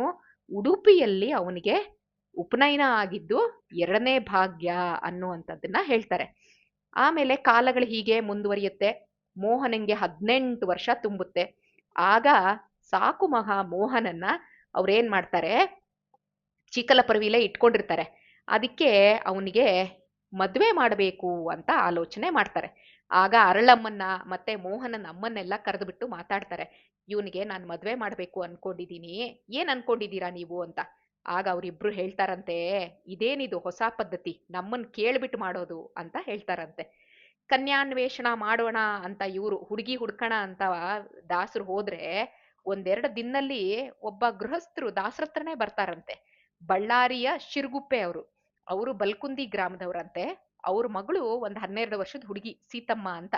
ನನ್ನ ಮಗಳನ್ನ ದಾಸರ ಸಾಕು ಮಕ್ಕಳಾಗಿರುವಂತ ಮೋಹನ ದಾಸಂಗೆ ಕೊಡಬೇಕು ಅನ್ಕೊಂಡ್ ಅವ್ರು ಬಂದಿರ್ತಾರಂತೆ. ದಾಸರ ಹತ್ರ ಈ ವಿಚಾರ ಹೇಳ್ತಾರೆ. ದಾಸರಿಗೆ ಆಶ್ಚರ್ಯ ಆಗೋಗುತ್ತಂತೆ, ಹುಡುಗಿ ಹುಡುಕ್ಬೇಕು ಅಂದ್ರೆ ಹುಡುಗಿ ಅಪ್ಪನೇ ಬಂದ್ಬಿಟ್ಟಿದಾನಲ್ಲ ನಮ್ಮ ಹತ್ರ ಅಂತ ಹೇಳಿ ತುಂಬಾ ಖುಷಿ ಪಟ್ಬಿಟ್ಟು ಅವರು ಒಂದು ಶುಭ ಮುಹೂರ್ತದಲ್ಲಿ ಏನ್ ಮಾಡ್ತಾರೆ, ಅವರಿಬ್ರಿಗೂ ಮದುವೆಯನ್ನ ಮಾಡಿಸ್ತಾರೆ, ಸೀತಮ್ಮ ಮತ್ತೆ ಮೋಹನಂಗೆ. ಅಷ್ಟು ಚೆನ್ನಾಗಿ ಅವರಿಬ್ರು ತುಂಬಾ ಚೆನ್ನಾಗಿರ್ತಾರಂತೆ, ಮದುವೆ ಮಾಡ್ಕೊಂಡು ಒಳ್ಳೆ ಜೋಡಿ ಅವರು, ಆ ರೀತಿ ಚೆನ್ನಾಗಿರ್ತಾರೆ. ಹೀಗೆ ವಿಜಯದಾಸರು ಏನ್ ಮಾಡ್ತಾರೆ, ಪ್ರತಿ ಸರಿ ಹಂಪೆಗೆ ಹೋಗಿ ಮಾಡ್ತಾ ಇದ್ದಾಗ ಅವನು ಆರಾಧನೆಗಳನ್ನ ಮಾಡ್ತಾ ಇರ್ತಾರೆ. ಪ್ರತಿ ವರ್ಷ ಪುರಂದರದಾಸರ ಆರಾಧನೆ ಅದೆಲ್ಲ ಗೊತ್ತಿದೆ. ಹೀಗೆ ಒಂದಿನ ಹಂಪಿಯಲ್ಲಿ ಪುರಂದರದಾಸರ ಆರಾಧನೆಗೆ ಅಂತ ಹೋಗಿದ್ದಾಗ ನವವೃಂದಾವನ ಅಂತ ಇದೆ, 9 ಯತಿಗಳ ವೃಂದಾವನ, ನವವೃಂದಾವನ. ಅಲ್ಲಿ ಪ್ರದಕ್ಷಿಣೆ ಮಾಡ್ತಾ ಇದ್ರಂತೆ. ಆಗ ಏನ್ ದಾಸರೇ, ನಿಮ್ ಚಿರಂಜೀವಿ ಮೋಹನನ್ನ ಮುದ್ದು ಮುದ್ದಾಗಿ ಹುಡುಗಾಟ್ಗೆ ಮಾಡ್ಕೊಂಡಿರೋ ತರ ಬಿಟ್ಬಿಟ್ಟಿದೀರಾ, ಇವನ್ ಯಾರು ಅಂತ ನಿಮಗ್ ಗೊತ್ತಿದೆ ಅಲ್ವಾ, ಇವನ್ ಬಗ್ಗೆ ಯಾಕೆ ನೀವ್ ಇಷ್ಟೊಂದು ಆರಾಮಾಗಿ ಮೌನವಾಗಿದ್ದೀರಾ ಅಂತ ವ್ಯಾಸತೀರ್ಥರ ಬೃಂದಾವನದಿಂದ ಮಾತು ಬಂತಂತೆ. ಅದು ವಿಜಯದಾಸರ ಕಿವಿಗೆ ಸ್ಪಷ್ಟವಾಗಿ ಕೇಳಿಸ್ತಂತೆ. ಚಂದ್ರಿಕಾಚಾರ್ಯರು ಹೇಳಿದ್ದಾರೆ ಬೃಂದಾವನದಿಂದ, ಅದನ್ನ ಬಾಗಣ್ಣಂಗೂ ಕೇಳಿಸ್ತು, ಗೋಪಾಲದಾಸರಿಗೆ, ಮತ್ತೆ ಅಲ್ಲಿ ಯಾರ್ಯಾರ ಅಪರೋಕ್ಷ ಜ್ಞಾನಿಗಳಿದ್ರಲ್ಲ ಅವ್ರೆಲ್ಲಾರ್ಗೂ ಕೂಡ ಕೇಳಿಸ್ತಂತೆ. ಅವ್ರಿಗೆಲ್ಲ ಆಶ್ಚರ್ಯ ಆಗ್ಬಿಡ್ತಂತೆ. ಅದಕ್ಕೆ ನಿಂತಲ್ಲೇನೆ ನಮಸ್ಕಾರ ಮಾಡ್ಬಿಟ್ಟು ವಿಜಯದಾಸರು ಹೇಳ್ತಾರಂತೆ ವ್ಯಾಸರಾಜರಿಗೆ, ಇವನಿಗೆ ಈಗಿನ ಪ್ರಾರಬ್ಧ ಕಳೆದು ಜ್ಞಾನಿಗಳು ಯಾರದಾದ್ರೂ ಅನುಮತಿ ಸಿಕ್ಕ ತಕ್ಷಣ ಅಂಕಿತ ಕೊಡೋಣ ಅನ್ಕೊಂಡಿದ್ದೆ, ಈಗ ನೀವೇ ಹೇಳ್ಬಿಟ್ರಲ್ಲ, ಹಾಗಾದ್ರೆ ಅವನಿಗೆ ಇವತ್ತೇ ನಾನು ಅಂಕಿತ ಕೊಡ್ತೀನಿ ನಮ್ಮ ಮೋಹನನಿಗೆ ಅಂತ ಹೇಳಿ, ಆಮೇಲೆ ಸ್ನಾನ ಮಾಡ್ಕೊಂಡ್ ಬಾ ಅಂತ ಹೇಳ್ತಾರೆ. ಅವನಿಗೆ ಅಂಕಿತವನ್ನ ಪ್ರದಾನ ಮಾಡ್ತಾರೆ. ಮೋಹನ ದಾಸ ಅನ್ನುವಂತಹ ಅಂಕಿತವನ್ನ ಅವನಿಗೆ ಕೊಡ್ತಾರೆ. ಇದು ಮೋಹನದಾಸನಿಗೆ ಹಂಪಿಯಲ್ಲಿ ಅಂಕಿತ ಪ್ರದಾನ ಮಾಡ್ತಾರೆ. ಯಾರು ಹೇಳಿ? ವ್ಯಾಸರಾಜರು ಹೇಳಿದ್ರಿಂದ ಮಾಡ್ತಾರೆ. ಆಮೇಲೆ ಒಂದಷ್ಟು ವರ್ಷಗಳು ಕಳೆದ ಮೇಲೆ ಶೇಷಗಿರಿ ಅಂದ್ರೆ ವಿಜಯದಾಸರ ಮಗ ತೀರ್ ಹೋಗ್ತಾರೆ. ಆಗ ಅರಳಮ್ಮ ತುಂಬಾ ದುಃಖದಲ್ಲಿರ್ತಾಳೆ. ಅವಳು ದುಃಖನ ನಿವಾರಣೆ ಮಾಡಬೇಕು ಅಂತ ಹೇಳಿ ರಾಮೇಶ್ವರಂ ಯಾತ್ರೆಗೆ ಹೊರಡಕ್ಕೆ ರೆಡಿ ಆಗ್ತಾರೆ ವಿಜಯದಾಸರು ಮತ್ತೆ ಅರಳಮ್ಮ. ಎಲ್ಲಿ ಯಾತ್ರೆ ಹೋದ್ರೂ ಕೂಡ ಮೋಹನನ್ನ ಜೊತೆಯಲ್ಲಿ ಕರ್ಕೊಂಡು ಹೋಗ್ತಾ ಇದ್ದಿದ್ದು ರೂಢಿ. ಆದ್ರೆ ಈ ಸರಿ ರಾಮೇಶ್ವರಂ ಯಾತ್ರೆ ಮಾಡ್ಬೇಕಾದ್ರೆ ಮೋಹನ್ ದಾಸರು ಅವರು ಎಲ್ಲ ರೆಡಿ ಮಾಡ್ಕೊಳಕ್ ಶುರು ಮಾಡಿದ್ರಂತೆ, ದೇವ್ರ ಪೆಟ್ಟಿಗೆ ಸಾಮಾನು ಎಲ್ಲ. ಆಗ ವಿಜಯದಾಸರು ಹೇಳ್ತಾರಂತೆ, ಬೇಡಪ್ಪ, ನೀನ್ ಈ ಸರಿ ನಿಮ್ಮ ಅಮ್ಮನ ಜೊತೆ ಮನೆ ನೋಡ್ಕೊಂಡೇ ಇರು. ನನ್ನವಳು ಅಷ್ಟು ಬೇಗ ಬರಲ್ಲ ಅಂತ ಅನ್ಕೋತೀನಿ ಊರಿಗೆ. ಯಾಕಂದ್ರೆ ಶೇಷಗಿರಿ ನೆನಪು ಇನ್ನು ಅವಳಿಗೆ ತುಂಬಾನೇ ಇದೆ. ಊರಿಗೆ ಬಂದ್ಬಿಟ್ರೆ ಏನಾಗತ್ತೆ, ಅಯ್ಯೋ ನನ್ನ ಮಗ ಇಲ್ಲೇ ಓಡಾಡ್ಕೊಂಡಿದ್ದ, ನನ್ನ ಮಗ ಇಲ್ಲೇ ಊಟ ಮಾಡ್ತಿದ್ದ, ನನ್ನ ಮಗ ಇಲ್ಲೇ ಮಲ್ಕೊಂಡಿದ್ದ, ಸಂಜೆ ಆಯ್ತು ಅಂದ್ರೆ ನನ್ನ ಮಗ ಇಷ್ಟೊತ್ತಿಗೆ ವಾಪಸ್ ಬರ್ತಾನೆ, ಈ ರೀತಿ ಎಲ್ಲ ತಾಯಿಗೆ ಮತ್ತೆ ಮತ್ತೆ ನೆನಪು ಬರುತ್ತಲ್ಲ ಸತ್ತಿರೋ ಮಗಂದು. ಅದಕ್ಕೆ ನಾವು ತುಂಬಾ ಹೊತ್ತು ರಾಮೇಶ್ವರಂ ಅಲ್ಲಿ ಇರ್ತೀವಿ ನಾವು. ಅದಕ್ಕೋಸ್ಕರ ನೀನೇನ್ ಮಾಡು, ಅವಳನ್ನ ಕರ್ಕೊಂಬರೋ ತನಕ ನೀನು ಎಷ್ಟು ದಿನ ಆಗತ್ತೆ ಅಂತ ಗೊತ್ತಿಲ್ಲ, ತಿಂಗಳುಗಳೇ ಆಗ್ಬಿಡ್ಬೋದು. ಅದಕ್ಕೆ ನೀನ್ ಆರಾಮಾಗಿ ಇಲ್ಲೇ ಊರಲ್ಲೇ ಧೈರ್ಯವಾಗಿ ಇರು ಅಮ್ಮನ್ ನೋಡ್ಕೊಂಡು ಅಂತ ಹೇಳಿ ಒಪ್ಪಿಸ್ತಾರೆ. ಆಮೇಲೆ ದಾಸರು ಒಂದು ಐಡಿಯಾ ಮಾಡ್ತಾರೆ. ಇಲ್ಲಿ ಗುಡಿಲಿ ಮಂತ್ರಾಕ್ಷತೆ ಮುಗ್ದೋಗ್ಬಿಟ್ಟಿದೆ, ಇವತ್ತಿನ ಸಾಯಂಕಾಲ ಮಂಗಳಾರತಿ ಹೊತ್ತಿಗೆ ಸರಿಯಾಗಿ ನನಗೆ ಮಂತ್ರಾಕ್ಷತೆ ಬೇಕಲ್ಲ. ಅದಕ್ಕೆ ಸೀತಮ್ಮನ್ನ ಅಂದ್ರೆ ಮೋಹನ್ ದಾಸರಿಗೆ ಹೇಳ್ತಿರೋದದು, ನಿನ್ ಹೆಂಡತಿಗೆ ಮಂತ್ರಾಕ್ಷತೆ ಕಲಿಸ್ಕೊಂಡು ಬೇಗ ಬರೋದಕ್ಕೆ ಹೇಳು, ಅದನ್ನ ಗುಡಿಲಿ ಇಟ್ಬಿಟ್ಟು ಬರ್ತೀನಿ ಅಂತ ಮೋಹನ್ ದಾಸರನ್ನ ಮನೆಗ್ ಕಳಿಸ್ಕೊಡ್ತಾರಂತೆ. ಸ್ವಲ್ಪ ಹೊತ್ತಾದ್ಮೇಲೆ ಯಜಮಾನ್ರು ಹೇಳಿದ್ರಲ್ವಾ ಮೋಹನ್ ದಾಸರು, ಅದಕ್ಕೆ ಅವಳೇನ್ ಮಾಡ್ತಾಳೆ, ಮಂತ್ರಾಕ್ಷತೆ ಕಲಿಸ್ಕೊಂಡು ತಗೊಂಡು ಬರ್ತಾಳಂತೆ. ಮಾವನವ್ರಿಗೆ ಮಂತ್ರಾಕ್ಷತೆ ಇಟ್ಟು ನರಸಿಂಹದೇವ್ರು, ಅಶ್ವತ್ಥ ನರಸಿಂಹ ಇದಾನಲ್ಲ ಚಿಕ್ಕಲಪರ್ವಿಲಿ, ನರಸಿಂಹದೇವರಿಗೆ ನಮಸ್ಕಾರ ಮಾಡಿ ದಾಸರಿಗೂ ನಮಸ್ಕಾರ ಮಾಡ್ತಾರೆ. ಸೀತಮ್ಮ, ಒಂದೊಳ್ಳೆ ವಿಷಯ ಹೇಳ್ತೀನಮ್ಮ ನಿನಗೆ. ನಾವು ಪ್ರಯಾಣ ಮಾಡ್ತಾ ಇದೀವಿ ರಾಮೇಶ್ವರಕ್ಕೆ. ನೀನು ನಾನೀಗ ಹೇಳ್ತಾ ಇರೋ ಮಾತು ಕೇಳ್ಬೇಕಾದ್ರೆ ನಿನಗೆ ಹೆದರಿಕೆ ಆಗ್ಬೋದು, ಆದ್ರೂ ಕೂಡ ನೀನು ದೀರ್ಘ ಸುಮಂಗಲಿಯಾಗಿರ್ತೀಯ, ಏನು ತಲೆ ಕೆಡಿಸ್ಕೋಬೇಡ ಅಂತ ಹೇಳ್ತಾರೆ. ಮಾವನವ್ರ ಮಾತು ಕೇಳ್ಬೇಕಾದ್ರೇನೆ ಏನಪ್ಪಾ ಇದು, ನಿನಗೆ ಗಾಬರಿ ಆಗತ್ತೆ ಅಂತಾರೆ, ದೀರ್ಘ ಸುಮಂಗಲಿಯಾಗಿರ್ತೀಯ ಅಂತಾರೆ, ಎರಡೂ ಹೇಳ್ತಾ ಇದಾರಲ್ಲ ಅಂತ ಅವಳಿಗೆ ದುಃಖ ಸಂತೋಷ ಎರಡೂ ಆಗತ್ತೆ. ಹೇಳಿ, ಏನ್ ಹೇಳ್ತಿರೋ ಹೇಳಿ ಅಂತ ಹೇಳ್ತಾಳೆ. ನಾವು ರಾಮೇಶ್ವರದಲ್ಲಿ ಇರೋ ಹೊತ್ತಲ್ಲಿ ನಿನ್ ಗಂಡ ಮೋಹನನ್ಗೆ ಪ್ರಾರಬ್ಧ ಕರ್ಮ ವಶದಿಂದ ಮೃತ್ಯು ಬರುತ್ತೆ, ಸಾಯ್ತಾನೆ ಅವನು. ನೀನಾಗ ಎಳ್ಳಷ್ಟು ಹೆದರ್ಕೋಬೇಡ, ಅವನ್ ದೇಹನ ಯಾರ್ ಏನೇ ಹೇಳಿದ್ರು ಕೂಡ ಸಂಸ್ಕಾರಕ್ಕೆ ಅಂತ ಕೊಡ್ಬೇಡ ನೀನು, ಅಂದ್ರೆ ಸುಡಕ್ ಕೊಡ್ಬೇಡ ಅವನ್ ದೇಹನ. ಆ ದೇಹನ ನೋಡಿ ನೀನು ಹೆದರ್ಕೋಬೇಡ, ಸಂಕಟ ಪಟ್ಕೋಬೇಡ. ನಿಮ್ಮತ್ತೆ ಅಂದ್ರೆ ಮೋಹನದಾಸರ ತಾಯಿ, ಮಗ ಕಣ್ಣೆದುರುಗಡೆನೆ ಸತ್ತೋದ್ರೆ ಆ ತಾಯಿಗೆ ಹೆಂಗಾಗ್ಬೇಡ, ಆ ರೀತಿ ಅವಳಿಗೆ ಧೈರ್ಯ ಕೊಡೋ ಕೆಲ್ಸ ನೀನ್ ಮಾಡ್ಬೇಕು, ಆಯ್ತಾ? ಧೈರ್ಯ ಕಳ್ಕೊಂಡ್ಲೇ ಬೇಡ ನೀನು. ನಾನಾಗ್ಲೇ ಹೇಳ್ದಂಗೆ ನಿನ್ ಸೌಭಾಗ್ಯ ತುಂಬಾ ಚೆನ್ನಾಗಿದೆ, ಗೊತ್ತಾಯ್ತಾ ಅಮ್ಮ? ಆ ಸಮಯದಲ್ಲಿ ನೀನೇನ್ ಮಾಡ್ಬೇಕು ಅಂತಂದ್ರೆ ಶ್ರೀಹರಿಯಲ್ಲಿ, ವಾಯುದೇವರಲ್ಲಿ ಬೇಡ್ಕೋಬೇಕು ಅಷ್ಟೇ.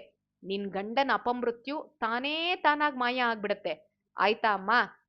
ನೀನ್ ಇಷ್ಟು ಮಾಡು ಸಾಕು ಅಂತ ವಿಜಯ ವಿಠಲ ಇದಾನೆ ಕಾಪಾಡೋದಿಕ್ಕೆ, ನೀನ್ ತಲೆ ಕೆಡಿಸ್ಕೋಬೇಡ, ಆದ್ರೆ ಇದನ್ನ ಯಾರ ಹತ್ರ ಹೇಳ್ಬೇಡ ನೀನು ಅಂತ ಹೇಳ್ತಾರೆ.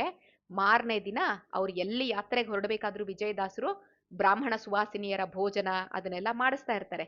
ಹಂಗ ಮಾಡಿಸಿ ತನ್ನ ಹೆಂಡತಿ ಅಂದ್ರೆ ಅರಳಮ್ಮ ಅವರು, ಶೇಷಗಿರಿ ಅವ್ರ ಹೆಂಡತಿ ಅವ್ರ ಜೊತೆ ಅಂದ್ರೆ ಸೊಸೆ, ಅವ್ರ ಜೊತೆ ಸ್ವಲ್ಪ ಭಕ್ತರು ಇವ್ರ ಜೊತೆ ರಾಮೇಶ್ವರಂಗೆ ಅಂತ ಅವರು ಹೊರಡ್ತಾರೆ.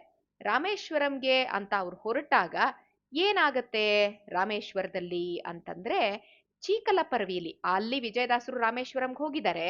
ಚೀಕಲಪರ್ವಿಲಿ ಒಂದಿನ ಮಧ್ಯಾಹ್ನ ಅವ್ರ ಮನೆಯಲ್ಲಿ ಮೋಹನ್ ದಾಸರು ಕೂತಿರ್ತಾರಂತೆ.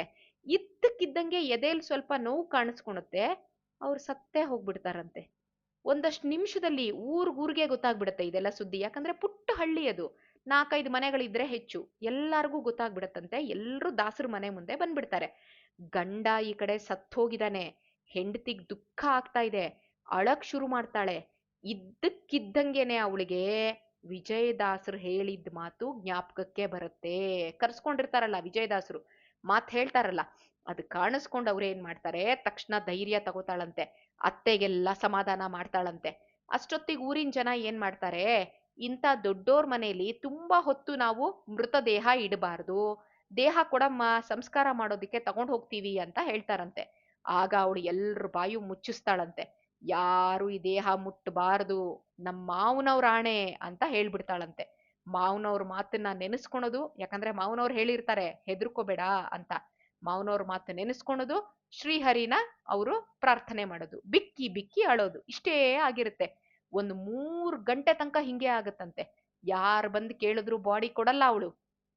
ಜೊತೆಲಿ ಮಾವನವ್ರನ್ನ ನೆನೆಸ್ಕೊಳೋದು, ಅಳೋದು, ಈ ರೀತಿ ಮಾಡ್ತಾ ಇರ್ತಾಳೆ. ಥಟ್ ಅಂತ 3 ಗಂಟೆ ಆದ್ಮೇಲೆ ಮೋಹನ್ ದಾಸರು ಎದ್ದು ಕೂತು ಬಿಡ್ತಾರಂತೆ. ಎದ್ದು ಕೂತು ಒಳ್ಳೆ ಕಂಠದಿಂದ ಹಾಡ್ತಾರೆ. ತಂದೆ ವಿಜಯರಾಯ ವ್ಯಾಳೆಗೆ ಬಂದ್ಯೋ ವಿಜಯರಾಯ ಅಂತ. ಕರೆಕ್ಟ್ ಟೈಮಿಗೆ ಬಂದ್ರಿ ವಿಜಯರಾಯರೇ ಅಂತ ಇವ್ರು ಹೇಳ್ತಾರೆ. ಅದರಲ್ಲಿ ಅವರು ಡಿಸ್ಕ್ರೈಬ್ ಮಾಡ್ತಾರೆ, ಎಷ್ಟು ಜನ್ಮಗಳಿದ್ರೇನು ನನಗೆ ಹಿಂದೆ, ಮುಂದೆ ಎಷ್ಟು ಜನ್ಮ ಆದ್ರೇನು ನೀವಿದೀರಾ ಅಂದ್ರೆ ನನಗೆಲ್ಲದಕ್ಕೂ ರೆಡಿ ನಾನು ಅಂತ. ಸೂರ್ಯನ ಸುತನಂತೆ. ಸೂರ್ಯನ ಸುತ ಯಾರು? ಯಮ, ಯಮಧರ್ಮರಾಜ. ಅಲ್ಲಿ ಕರ್ಕೊಂಡು ಹೋಗಿದ್ರು ನನ್ನ ಅಂತ ಇವರು ಮಾಡಕ್ ಶುರು ಮಾಡ್ತಾರೆ. ಮೋಹನ್ ದಾಸರು ಏನ್ ಮಾಡ್ತಾರೆ, ಅವ್ರ ದೇಹ ಬಿಟ್ಟ ಮೇಲೆ ಪರಮ ವೈಷ್ಣವರು, ಸೂರ್ಯನ್ ಮಗ ಯಮ, ಆಯ್ತಾ, ಆ ಯಮರಾಯನ ಭಟರು ಕರ್ಕೊಂಡು ಹೋಗ್ತಾರಂತೆ. ಯಮದೇವರ ಹತ್ರ ನಿಲ್ಸಿದ್ದಾರೆ. ಅಲ್ಲಿ ಪದ್ಧತಿ ಅಲ್ವಾ, ಮೋಹನ್ ದಾಸರು ಈ ಜನ್ಮದಲ್ಲಿ ಮಾಡಿದ್ದೆಲ್ಲ ಅಲ್ಲಿ ಡಿಕ್ಟೇಟ್ ಮಾಡ್ತಾ ಇದಾರಂತೆ. ಆ ಟೈಮ್ ಕರೆಕ್ಟ್ ಆಗಿ ರಾಮೇಶ್ವರಂ ಅಲ್ಲಿ ಇದ್ದಂತಹ ವಿಜಯದಾಸರು ಅಲ್ಲಿಗ್ ಬಂದಿದಾರಂತೆ ಯಮದೇವರ ಸನ್ನಿಧಿಗೆ. ವೈಷ್ಣವರು ವಿಜಯದಾಸರು ಅವ್ರನ್ನ ನೋಡಿದ ತಕ್ಷಣ ಯಮರಾಜ ಕೇಳ್ತಾನಂತೆ, ಆದರದಿಂದ ಸ್ವಾಗತ ಮಾಡ್ತಾನೆ. ಯಮಧರ್ಮರಾಜ ಹೇಳ್ತಾನಂತೆ, ಇದ್ದಕ್ಕಿದ್ದಂಗೆ ಇಲ್ಲಿಗೆ ಬಂದಿದ್ದೀರಲ್ಲ ನೀವು, ಸಂತೋಷ ಏನೋ ಆಯ್ತು, ಆದ್ರೆ ನೀವಿಲ್ಲಿಗೆ ಬಂದಿದ್ದು ಏನಕ್ಕೆ ಅಂತ ಕೇಳ್ತಾನಂತೆ. ಆಗ ರಾಮೇಶ್ವರಮಿಂದ ಬಂದಿದ್ದೀನಿ ನಾನು ಅಂತ ದಾಸರು ಹೇಳ್ತಾರಂತೆ. ಆಯ್ತು, ಇಲ್ಲಿ ಏನ್ ನಡೀತಿದೆ ಅಂತ ನಿಮ್ಗೆ ಹೆಂಗ್ ಗೊತ್ತಾಯ್ತು ಅಂತ ಯಮ ಕೇಳ್ತಾನಂತೆ. ನಮ್ ಶೇಷಗಿರಿ ಮೊದಲನೇ ಸರಿ ಅಪಮೃತ್ಯುಗೆ ಬಂದಾಗ ಅವನ್ ಬಗ್ಗೆ ನಾನು ಶ್ರೀಹರಿನ ಪ್ರಾರ್ಥನೆ ಮಾಡ್ಕೊಂಡಾಗ ಮೋಹನಂಗೂ ಅಪಮೃತ್ಯು ಇದೆ ಅಂತ ನನಗೆ ಹೇಳಿದ್ದ ಶ್ರೀಹರಿ. ಅದಕ್ಕೆ ನಾನು ಎಣಿಸ್ತಾ ಇದ್ದೆ, ಶ್ರೀಹರಿ ಹೇಳಿದ ಸಮಯ ಬಂತು, ನಿರೀಕ್ಷೆ ಮಾಡ್ತಿದ್ದಂಗೆ ಮೋಹನಂಗ್ ಅಪಮೃತ್ಯು ಬಂತು. ಅದಕ್ಕೆ ನಾನು ಚೀಕಲಪರ್ವಿಯಿಂದ ರಾಮೇಶ್ವರಂ ಯಾತ್ರೆಗೆ ಹೋದವನು ನನ್ ಸೊಸೆಗೆ ಹೇಳಿದ್ದೆ, ಮೋಹನಂಗ್ ಈ ರೀತಿ ಆಗತ್ತೆ, ನೀನೇನು ಹೆದರ್ಕೊಂಬೇಡಮ್ಮ ಅಂತ. ಅದಕ್ಕೆ ಆಶೀರ್ವಾದ ಮಾಡಿನೇ ನಾನು ಹೊರಟಿದ್ದೆ ಅಂತ ಹೇಳ್ತಾನಂತೆ. ಮೋಹನ ದಾಸರು ಅಲ್ಲಿ ನಿಂತಿದ್ರಲ್ಲ, ಮೋಹನನ್ ಜೀವ ನಿಂತಿತ್ತಲ್ಲ, ಕೇಳ್ತಾ ಕೇಳ್ತಾ ಆಶ್ಚರ್ಯ ಆಗ್ತಾ ಇತ್ತಂತೆ. ಅದಕ್ಕೆ ಈಗ ನಮ್ಮ ಹುಡುಗನ ಆಯುಷ್ಯ ಪೂರ್ತಿ ಇದೆಯಪ್ಪ, ಇಷ್ಟು ಬೇಗ ಎಲ್ಲ ಮುಗ್ದೋಗಿಲ್ಲ, ನೀನ್ ಯಾಕೆ ಕರ್ಕೊಂಬಂದೆ ನಮ್ಮ ಹುಡುಗನ್ನ ಆಯುಷ್ಯ ಮುಗಿಯಕ್ಕಿಂತ ಮುಂಚೆ, ಕೇಳು ನಿಮ್ ಯಮದೂತರಿಗೆ ಅಂತ ಹೇಳ್ತಾರಂತೆ. ದೂತ್ರ ಕಡೆ ದುರ್ಗುಡ್ಸ್ಕೊಂಡ್ ನೋಡ್ತಾನಂತೆ ಯಮ. ಶ್ರೀದಾಸರ ಮಾತಿಗೆ ಸ್ಪಷ್ಟ ಉತ್ತರ ಕೊಡಿ ನೀವು ಅಂತ ಹೇಳ್ತಾನೆ. ಪಟ್ಟಿ ನೋಡ್ತಾರಂತೆ, ನೋಡ್ಬಿಟ್ಟು ಗಾಬರಿ ಆಗ್ಬಿಡತ್ತಂತೆ. ಅಲ್ಲಿ ಮೋನಪ್ಪ ಅನ್ನೋನ ಆಯುಸ್ಸು ತೀರೋಗಿತ್ತು ಅಂತ ಗೊತ್ತಾಗಿರುತ್ತೆ. ಹಳ್ಳೀಲಿ ಮೋನಪ್ಪ ಮೋನಪ್ಪ ಅಂತಾನೆ ಮೋಹನ್ ದಾಸರನ್ನ ಬೇರೆ ಜಾತಿಯವರು ಕರೀತಿದ್ರಂತೆ. ಅದಕ್ಕೇನೆ ಇವ್ರಿಗೆ ಏನಾಯ್ತು, ಇವನೇ ಇರ್ಬೇಕು ಅನ್ಬಿಟ್ಟು ಕರ್ಕೊಂಡ್ ಬಂದ್ಬಿಟ್ಟಿದ್ದಾರೆ ಪಾಪ. ಬೈ ಮಿಸ್ಟೇಕ್ ಮೋಹನನ್ನ ಕರ್ಕೊಂಡು ಹೋಗ್ಬಿಟ್ಟಿದ್ದಾರೆ. ಸ್ವಾಮಿ ಅಪರಾಧ ಆಯ್ತು ಕ್ಷಮ್ಸಿ ಅಂತ ಕೇಳ್ಕೊತಾರಂತೆ. ಗೌರವದಿಂದ ಈ ಮೋಹನದಾಸನ್ನ ಮತ್ತೆ ಭೂಮಿಗೆ ಕರ್ಕೊಂಡೋಗ್ಬಿಡಿ ಅಂತ ಹೇಳಿ, ಅಂತ ಮೋಹನ್ ದಾಸರಿಗೆ ಅಪಚಾರ ಎಸ್ಕಿದೀರಲ್ಲ, ಕ್ಷಮೆ ಕೇಳಿ ಅಂತ ಹೇಳ್ತಾರೆ. ಕ್ಷಮೆ ಮಾಡ್ತಾರೆ, ಮೋಹನ್ ದಾಸರನ್ನ ಮತ್ತೆ ಕರ್ಕೊಂಬಂದು ಬಿಡ್ತಾರೆ. ಅಲ್ಲಿ ಮೋಹನ್ ದಾಸರು ತೀರೋಗಿದ್ದಾರೆ ಅಂತ ಹೇಳಿದಾಗ ಊರಿನ ಜನ ಎಲ್ಲ ಸೇರಿದ್ರಲ್ಲ, ಅದ್ರಲ್ಲಿ ಮೋನಪ್ಪ ಕೂಡ ಒಬ್ಬ ಅಂತೆ. ನೋಡ್ತಿದ್ದಂಗೆ ಮೋಹನ್ ದಾಸರು ಎದ್ರು, ಅದೇ ಗುಂಪಲ್ಲಿ ಇದ್ದಂತಹ ಮೋನಪ್ಪ ಸತ್ತು ಬಿದ್ದು ಹೋಗ್ತಾನೆ. ಹಾಗೇನೆ ಆ ರೀತಿ ಮೋನಪ್ಪನ್ನ ಕರ್ಕೊಂಡು ಹೋಗ್ತಾರೆ. ಈಗ ಸರಿ ಆಯ್ತಾ ದಾಸರೇ ಅಂತ ಹೇಳಿ ಯಮರಾಜ ದಾಸರನ್ನ ಬೀಳ್ಕೊಡ್ತಾರೆ.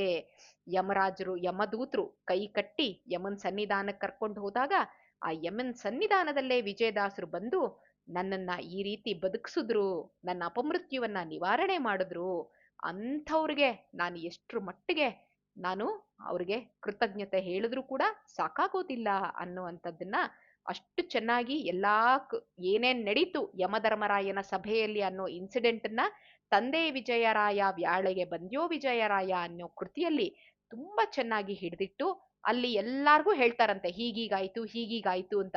ತಾಯಿಗೂ ಹೇಳ್ತಾರೆ, ಪತ್ನಿಗೂ ಹೇಳ್ತಾರೆ, ಜನಕ್ಕೂ ಹೇಳ್ತಾರೆ. ಅವರೆಲ್ಲಾರ್ಗೂ ಹೇಳಿ ಸಂತೋಷವನ್ನ ಕೊಡಿಸ್ತಾರೆ. ಜನಗಳಿಗೆ ಆಶ್ಚರ್ಯ ಆಗ್ದಂಗಿರುತ್ತ, ಎಲ್ಲಿಯ ರಾಮೇಶ್ವರ, ಎಲ್ಲಿಯ ಯಮದೇವ್ರ ಸಭೆ, ಅಲ್ಲಿಗೆ ಹೋಗ್ಬೇಕು ವಿಜಯದಾಸರು ಅಂದ್ರೆ, ಮೋಹನ್ ದಾಸರು ಪ್ರಾಣ ಕಳ್ಕೊಂಡ್ರು ಅಂತ. ವಿಜಯದಾಸರು ಸಾಮಾನ್ಯದ ಮನುಷ್ಯರ ಈ ರೀತಿ ವಿಜಯದಾಸರು ಮೋಹನದಾಸರನ್ನ ಹೆಜ್ಜೆ ಹೆಜ್ಜೆಗೂ ಕಾದಿದ್ದಾರೆ. ಸಣ್ಣ ಮಗು ಇದ್ದಾಗ್ಲಿಂದ ಆ ಪಾಪುಗೆ ಮೈಯಲ್ಲಾಗಿರೋ ಹುಣ್ಣನ್ನೆಲ್ಲ ನಿವಾರಣೆ ಮಾಡೋದ್ರ ಜೊತೆಗೆ ಅಪಮೃತ್ಯುವನ್ನು ನಿವಾರಣೆ ಮಾಡಿ ಮೋಹನದಾಸನನ್ನ ಕಾದಂತಹ ಸಾಕು ತಂದೆ.